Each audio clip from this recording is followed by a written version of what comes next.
Okay, hello everyone.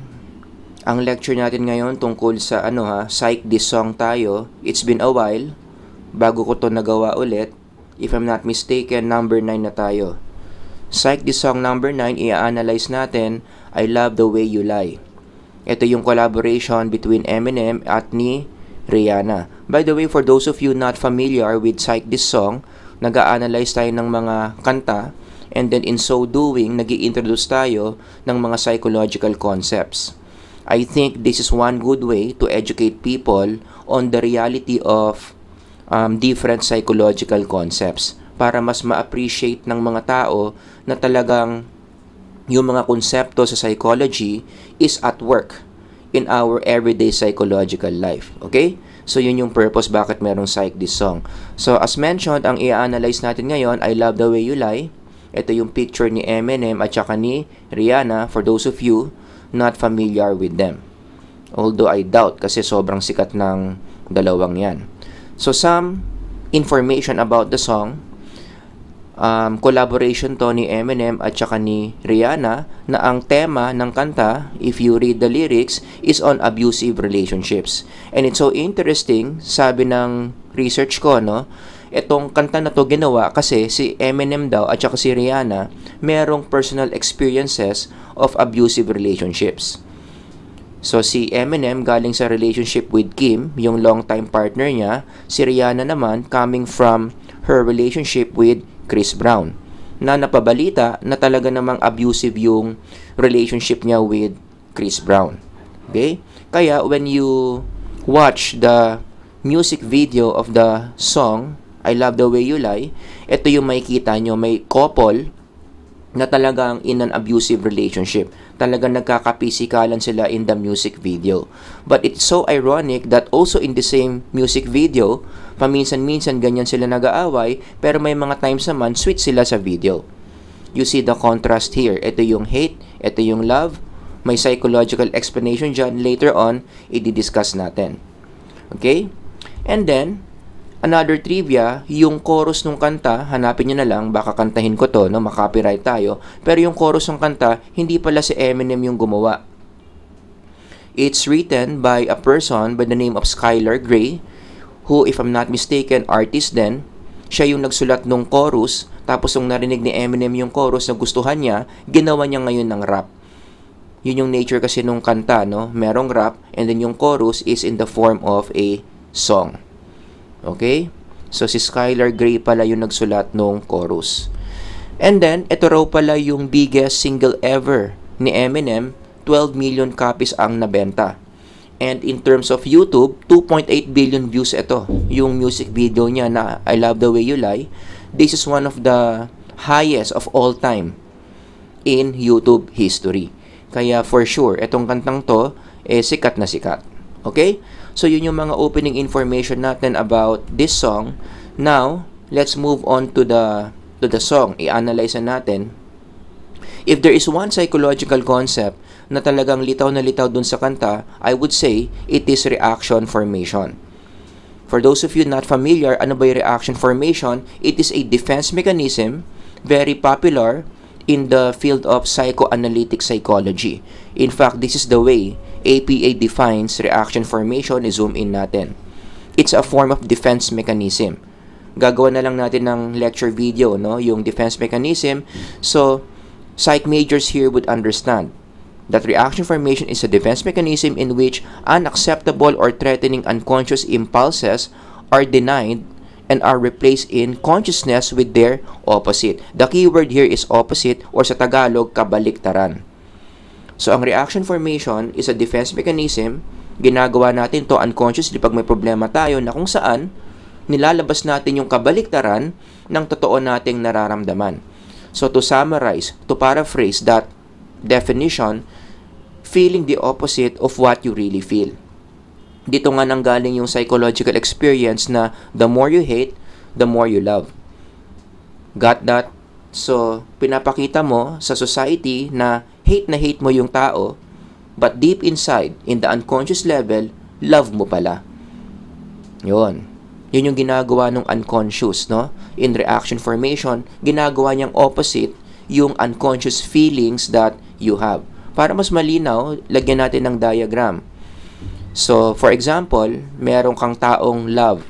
Now, for some reason, hindi mo pwedeng mahalin yung taong yon. Kayo na lang bahala mag-isip kung bakit hindi nyo siya pwedeng mahalin. Pero si Freud, maraming naiisip dyan. So, what the unconscious will do is, itatago niya yung feeling mo na yan ng love from that person. Yan, ganyan naman ginagawa talaga ng unconscious. Mahiling magtago ng mga bagay-bagay. So, if you want to know intimate things, secret things, mga nakatagong mga bagay about a person, you explore that person's unconscious. Lahat ng sikreto nandyan. Okay? So, may pagmamahal siya sa isang bawal na tao, the unconscious will snatch that away from consciousness para hindi mo masense na meron kang nafe-feel doon sa taong yon. Itatago na niya sa ilalim niya. And then the unconscious will more or less lie, magsisinungaling siya sa consciousness. By converting this love into something opposite, gagawin niyang hate para hindi obvious na meron kang love for that person. Yung hate na yon, yun ngayon yung ilalabas niya doon sa consciousness. So the unconscious will project that hate to the consciousness. Pero remember, yung hate na nararamdaman mo dito, lagi kang galit sa kanya, lagi mo siyang dinadabugan, namumura mo siya, lahat yon, unconscious pala yon, expression of your love for that person. Got that? Yung tunay na pakiramdam mo doon sa tao is love, not the hate that you show in your consciousness. Kaya nga again, dito nanggaling yung psychological experience that the more you hate, the more you love. Akala mo yung behaviors niya, pinapakita niya na hate niya yung tao, deep inside, hidden in the unconscious, pagmamahal pala yun doon sa taong yon. Kaya nga it's good to reflect given reaction formation, meron ka bang taong hate ngayon in your life? And then you ask yourself, is there a possibility that maybe nagre-reaction formation ka? Baka yung inis mo na yan, baka yung hate mo na yan sa taong yan, it is actually an unconscious desire. Meron kang unconscious love for that person na binaliktad lang ng unconscious mo para magmukhang hate mo siya, pero sa totoo lang, love mo talaga siya. Got that? Yan yung reaction formation as a defense mechanism. O ngayon, i-apply na natin yung concept doon sa love the way you lie. Gusto ko i-emphasize yung chorus. Lalong-lalo na yung last line of the chorus, which happens to be also the title of the song. Just gonna stand there and watch me burn? Well, that's alright because I like the way it hurts. Just gonna stand there and hear me cry? Well, that's alright because I love the way you lie. Yon. I love the way you lie. Now, here's my question. What's the lie?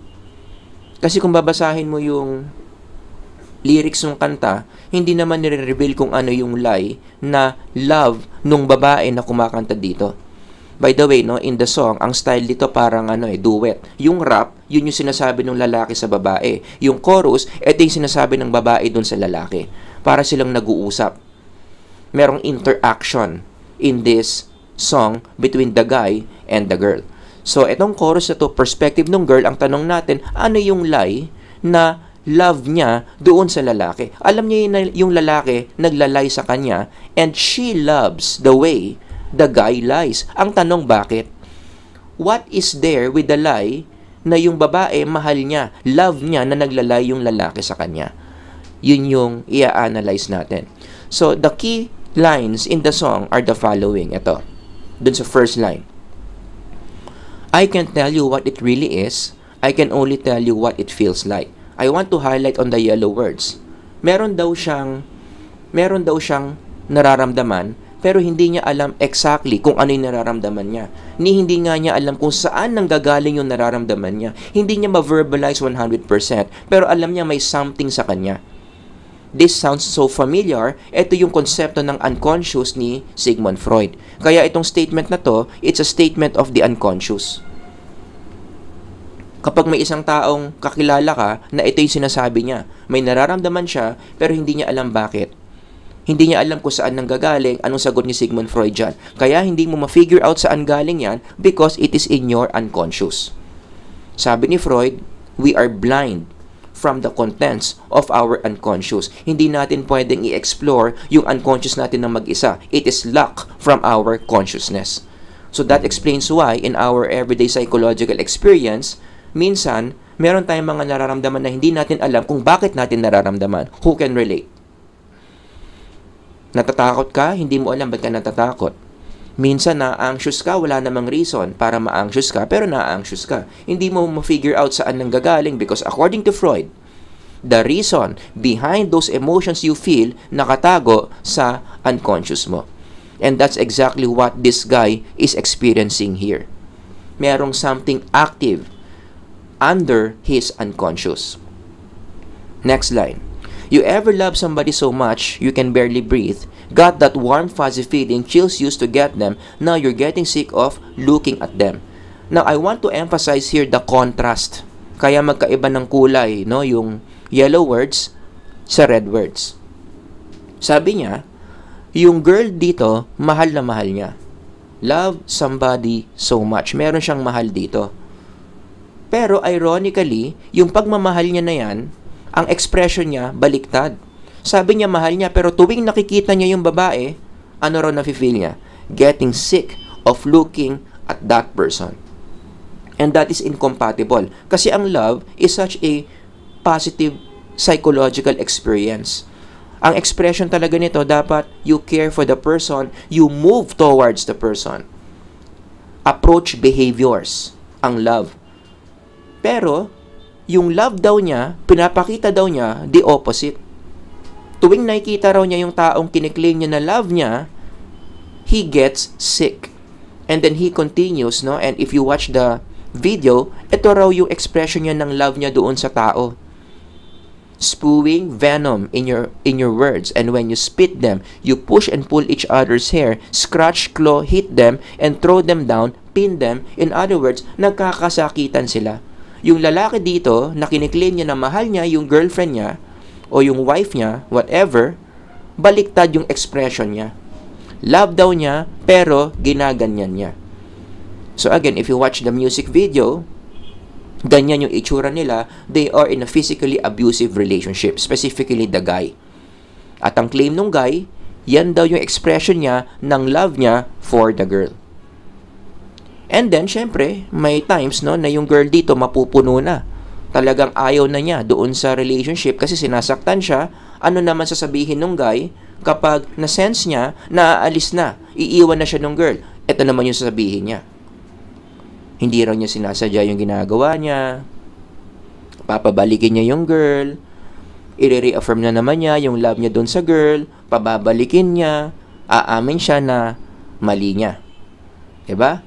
O, another line in the song. O, all I know is I love you too much. Ayan na naman. Nagsabi na naman siya na mahal niya yung girl. Pero paano niya pinapakita yung love niya doon sa girl? Ayan, yung red words na naman. Next time I'm pissed, I'll aim my fist at the drywall. So, ibig sabihin, bago mangyari to, hindi niya i-name sa drywall yung fist niya. I-name niya doon sa girl. I'm tired of the games. I just want her back. O, ayun na naman. Reaffirmation na naman na love niya yung girl. O, pero, ano na naman gagawin niya later on? I'ma tie her to the bed and set this house on fire. Tuwing mag-e-express siya ng love niya for the girl, meron siyang contrast behavior, opposite of love. Yun yung way ng pag-express niya ng love niya for the girl, lagi niyang binabaliktad. Alright? And then, the girl responds to these words by the guy. Yun na yung chorus. Sabi ng girl, just gonna stand there and watch me burn, that's alright. Because I like the way it hurts. Just gonna stand there and hear me cry, that's alright because I love the way you lie. Bakit ganyan ang response ng girl? Bakit niya kayang sabihin, that's alright? I like those things that you do to me. I love the way you lie. Bakit? Kasi alam nung girl na yung guy nagre-reaction formation.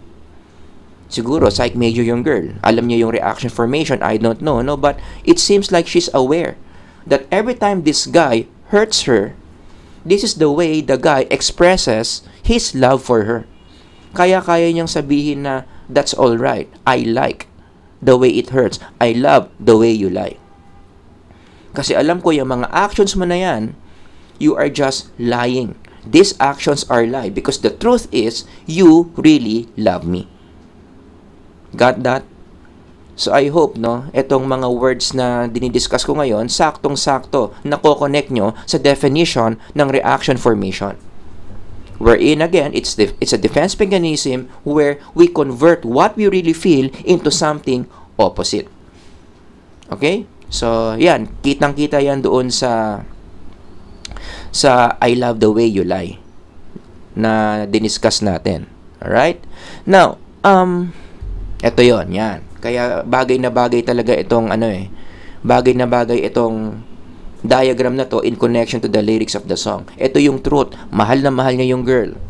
But for some reason, yung expression niya ng truth is a lie. And the girl knows this. The girl knows this process, so she sings, I love the way you lie. Got that? So, hindi ko na iisa-isahin pa yung lahat ng lines ng kanta kasi yan lang naman yung general pattern of the song. The guy loves the girl, but the way he expresses the love is the opposite of love, which is hate. Got that? So, ano yung mga psychological lessons that we can learn in connection to this song? Okay, number 1, I want to share 3, no? The first one is, I think this song confirms that the unconscious, or in some terminology, the blind spot really exists. Remember, songs are reflections of psychological reality. So the fact that this guy is experiencing these things confirms na talagang may unconscious. In the term of Johari's window, talagang meron tayong blind spot. Mga bagay about ourselves na nakatago from us, na nakatago from other people. Yan yung ibig sabihin ng unconscious or blind spot. Mga bagay na meron ka na hindi mo alam na meron ka. Ganito ako, pero hindi ko alam kung bakit ako ganito. Yan. Have you said these words at some point in your life? Meron kang behavioral pattern na nahihirapan ka, pero hindi mo alam how to overcome that pattern kasi hindi mo alam saan nanggagaling yung pattern na yon. Mainitin ang ulo mo, hindi mo alam bakit mainitin ang ulo mo. Highly anxious ka, pero hindi mo alam bakit ka highly anxious. Meron ka mga bisyo na hindi mo ma-overcome. Sigarilyo ka ng sigarilyo, vape ka ng vape, sugal ka ng sugal, pero wala ka namang reason why you want to do those things. These psychological experiences confirm na talagang may unconscious nga. Meron nga talagang blind spot. Just like what the guy is experiencing, hindi niya alam bakit niya nasasaktan yung girl. He's completely blind of the hidden reason why he expresses himself this way to the girl. Ang hindi niya alam, yung paggaganyan niya is really his love for the girl. Gets nyo? Unconscious yan, blind spot ng tao yan. Kaya ang application dito in connection to number 1 is, it makes sense when you pray for God's insight about yourself. Have you done that before when you pray to God and then isa sa mga request mo kay Lord is, search me, O God. Exactly what the psalmist here prayed for himself. Search me, O God, and know my heart. Try me and know my thoughts, and see if there be any wicked way in me, and lead me in the way everlasting. Ang tanong, bakit hindi na lang ikaw mag-search mag-isa? After all, psyche mo naman yan. Bakit hindi mo trabahuhin mag-isa yan, idadamay mo pa si Lord? Now, this passage will not make sense until the concept of unconscious comes out. Kaya, pinapasearch niya si God sa sarili niya because this psalmist knows na hindi lahat ng parte ng sarili niya nakikita niya. Specifically, the unconscious. Sino lang ba nakakita ng unconscious? The all-knowing God. God is omniscient. So kahit yung laman ng unconscious mo, alam niya. 100% alam niya kung anong nasa loob ng unconscious mo. So yun yung request niya. Reveal to me the contents of my unconscious. Para mas maintindihan ko yung sarili ko, I can follow you better. Lead me to the path of everlasting. So this passage from the Bible partially confirms na talagang meron ngang unconscious. Ang mga tao merong blind spot. Kaya ang isa pang sub-application dito, knowing that there is the unconscious, there is the blind spot, is dapat last option mo yung pagpunta sa therapist if you want to understand yourself better. Ano ang first option mo? You ask insight from the being who completely knows what's in your unconscious. Got that? Si God muna. Spirituality muna. So you go to God and you pray to God, i-reveal sa'yo yung contents ng unconscious mo para tumaas yung self-understanding mo. Unfortunately, in our society, God seems to be the last option. The therapist is the first option. Pag nakarinig tayo ng mga unconscious issues, nakarinig tayo ng mga hidden desires, ang unang hinahanap ng tao, psychotherapist. Now, I have nothing against psychotherapists, pero naisip ko lang, yung sinabi ni Jesus about this, Ang sabi niya, how can a blind lead another blind? Ang mga psychotherapists, blind din sila sa sarili nilang unconscious. So they are also psychologically blind. So why are people going to psychotherapists who are spiritually blind to themselves and expect this psychotherapist to also help them? Again, I have nothing against the field. There are times, there are situations, may malaking tulong din naman yung mga psychotherapists. But when it comes to the contents of the unconscious, yung mga psychotherapists, blind din naman sila sa sarili nilang unconscious. So what's the point of asking them to reveal the contents of your unconscious? So mas maganda, tanungin mo na lang yung being na merong pinakamaraming alam tungkol sa unconscious mo, who is God Himself. So sana when it comes to unconscious ideas, when it comes to revealing the deepest aspects of ourselves, ang una nating pinupuntahan is God more than the therapists. Number 2, another lesson we can learn here is this song, Reaction Formation, confirms that innate evil is present in the human psyche. This is so interesting. Talagang ang human psyche natin, by nature, is evil. I remembered what Jesus said in Matthew. Do you not see that whatever goes into the mouth passes into the stomach and is expelled? But what comes out of the mouth proceeds from the heart. I want to emphasize on the word heart. Kaya naka-yellow yan. Kaya naka-malaking text yan. And this defiles a person. For out of the heart come evil thoughts, murder, adultery, sexual immorality, theft, false witness, and slander.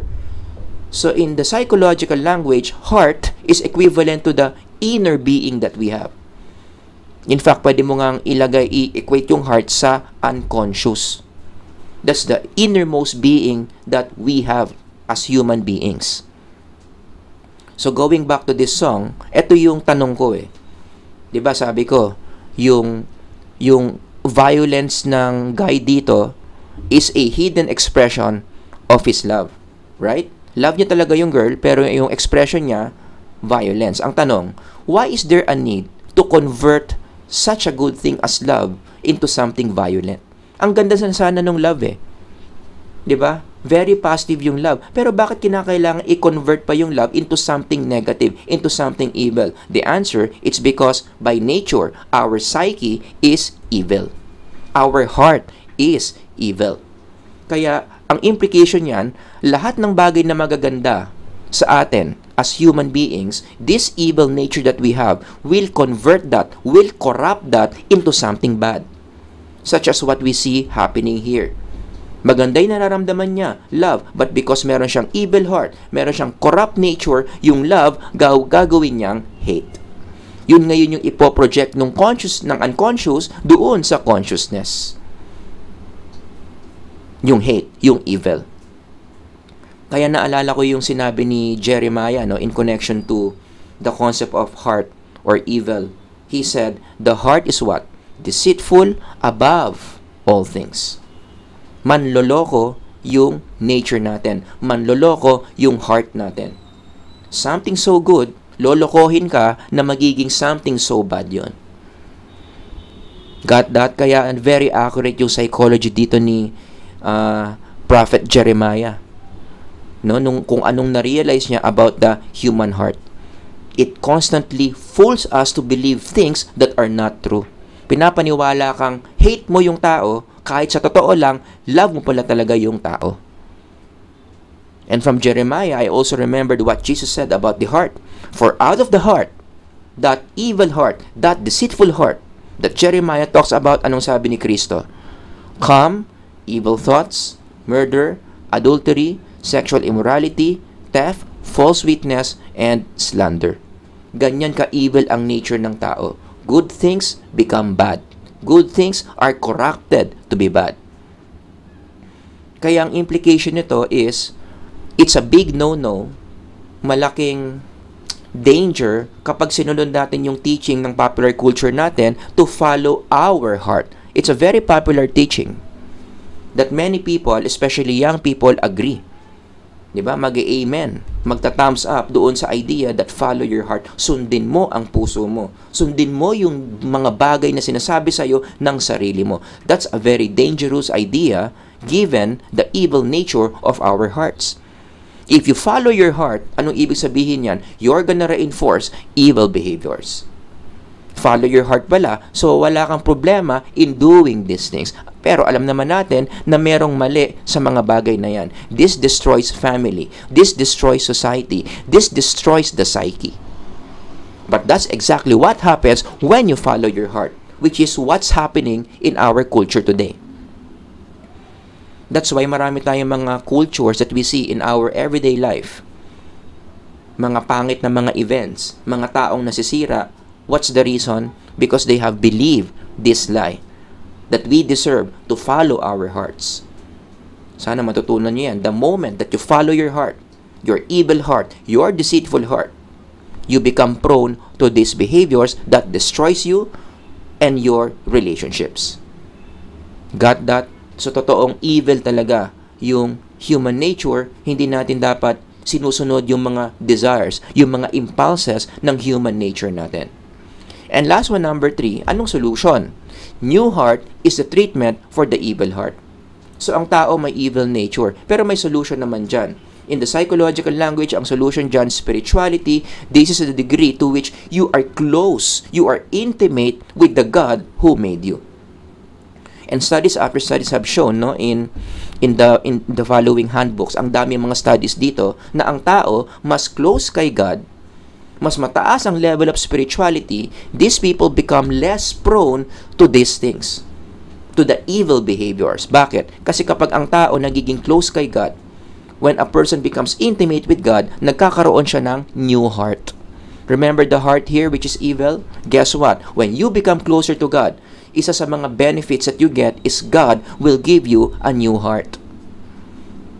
Maganda yung sinabi sa Ezekiel in connection to that. Sabi ni Lord, I will give you a new heart and put a new spirit within you.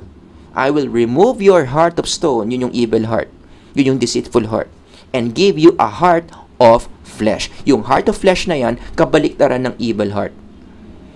Ito na ngayon yung heart that will generate positive spiritual desires. Nagiging mapagpasalamat kang tao, nagiging mapagmahal ka, you are willing to forgive, you are willing to sacrifice yourself for others kasi bago na yung heart mo hindi na evil heart. So that evil heart you can see, hidden in your unconscious, becomes a new heart. And guess what? When that happens, your unconscious no longer needs to lie to you because lying is evil, right? And new heart ka na So, magiging dysfunctional na yung unconscious mo, hindi na niya i-convert yung mga emotions mo into something opposite and deceive you. Hindi ka na niya i-deceive. Your unconscious will lean more towards the truth. Isa rin yan sa mga benefits, no, when you have a new heart. Sabi ni Jesus, you become closer to the truth and the truth shall set you free. Sabi niya sa John 8:32. So that means, whatever thing that you feel, especially the positive ones, when you love the person, that's exactly what you show, you love the person. Hindi mo na kinakailangan mag-reaction formation. Hindi ka nalolokohin ng heart mo kasi meron ka ng new heart. That's the benefit if you improve on your spirituality. You run away from lies and then you begin to live your life according to the truth. Kung anong nararamdaman mo, yun. Kung ano yung reality, the new heart will tell you na yun ang reality. Hindi ka niya lolokohin. At yung maganda doon is all your behaviors, all your decisions will be based on the truth, which improves the quality of life. Kaya lang naman pumapalya yung quality of life kasi marami tayong mga decisions mali. Because we base our decisions on the lies that our hearts tell us. Bago na yung heart mo. Hindi na siya nagsisinungaling. Truth na yung pinapakita nung heart mo sa'yo. So, nagiging accurate yung mga decisions mo. Because every decisions that you make are based on the truth. Got that? So, yun, no? Sana nakatulong tong song analysis natin sa Love the Way You Lie in becoming more familiar with the unconscious and how reaction formation works. Kung meron kayong mga comments or suggestions, ilagay nyo lang dyan sa comment section. Sir Howard here. Hanggang sa susunod na lecture. God bless everyone.